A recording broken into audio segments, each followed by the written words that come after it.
You just mentioned that your dad was in the Indian Army, yeah, and I see that discipline would be part of your core family's day to days, and my thoughts would have been that you guys are so relaxed and chill, right? Uh, but or strict maybe, right?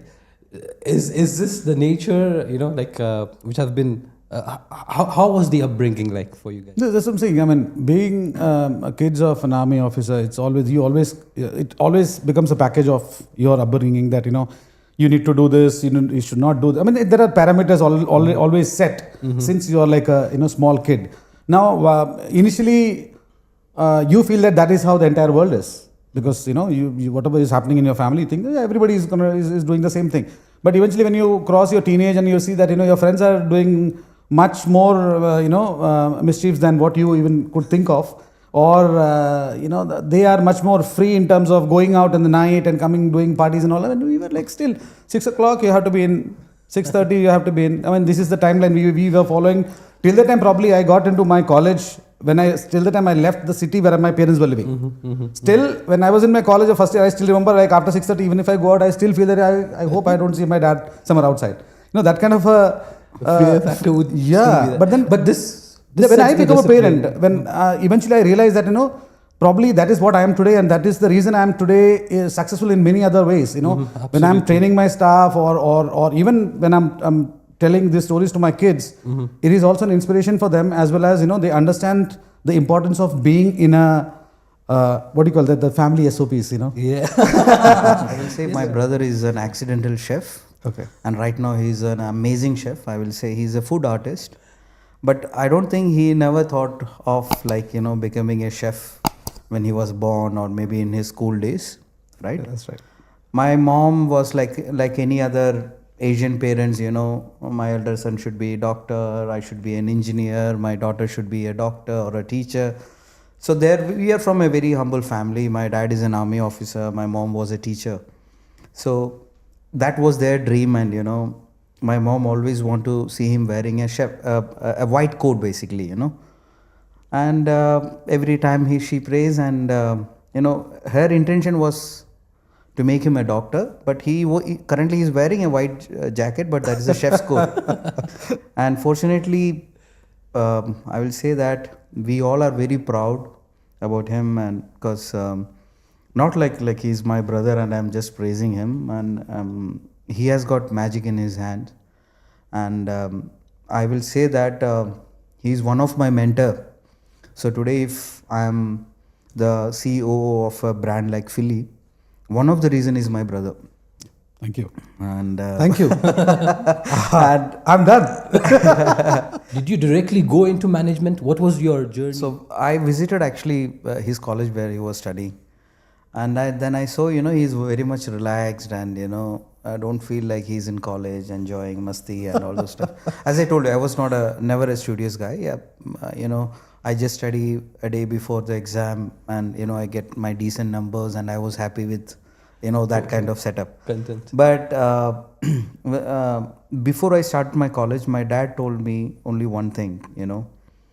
I can't buy you maybe an expensive phone or a car or something, because as I told you, he's an army guy. So whatever you do in your life, make sure that you do it very passionately, and you should try to be the best in that sector or in that industry. But the moment I joined hotel management, I take things very seriously, and as I told you, whatever you can achieve in IHM graduation, I achieved it, because I will say going to an all India competition and getting first there, competing like almost 25 to 28 colleges across the India, and getting something first in culinary, and that to a guy who never chopped an onion or even help your mom in the kitchen, even for kneading dough. And then I felt like I should start my career as a chef. My first job was with Shangri-La as a management trainee, and I was a part of the pre-opening team of Shangri-La in New Delhi. Okay. And it was quite exciting, and It was very good. And as I told you, as I follow him, I will say that there was a time when, when you finish your schooling and when you want to start your college, that is the time I will say most of the people, young people, get confused. What should I do? What should be, best for my career? And there he really guided me.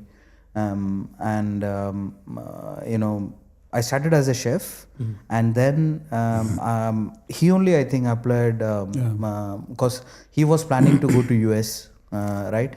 And then I told her, bhai, you are also going, and then what I'm gonna do here? I have lots of friends, but still, as I told he was always a shade for me for my everything. Even I get into some trouble, also he's there to support me. If I get some bad numbers in my school, he's the one who make 8 number to 80 for getting signature from the RAM. So he was always there. So then all of a sudden I thought, yeah, my biggest support is going away from. My first job was with Starbucks, and then I moved with Costa, and then I was associated with brands like Choitrams. I was with Danube. There was a concept called Cha Cha Chai. And with Choitrams, we created a brand called Café Vienna, which was an Austrian concept. Opened like around 10-15 outlets across Middle East. And then one fine day, and we were doing our own consultancy of hospitality. We helped investors to create new concepts and, reviving the brands which is not performing well. And then through one of my, well-wisher, I met FiLLi, and he shared his ambition about his brand, like where he want to take this brand. And I felt like it's something exciting, and he never wanted a consultant to work for him. So he told me, like, Ciju, I really liked your background and the kind of experience you're carrying, and the person who referred, it's very, very difficult to get a referral from his side, and he put your name. So why don't you join as full time? And I joined FiLLi as a managing director, and a couple of years back I have been promoted as the chief operating officer.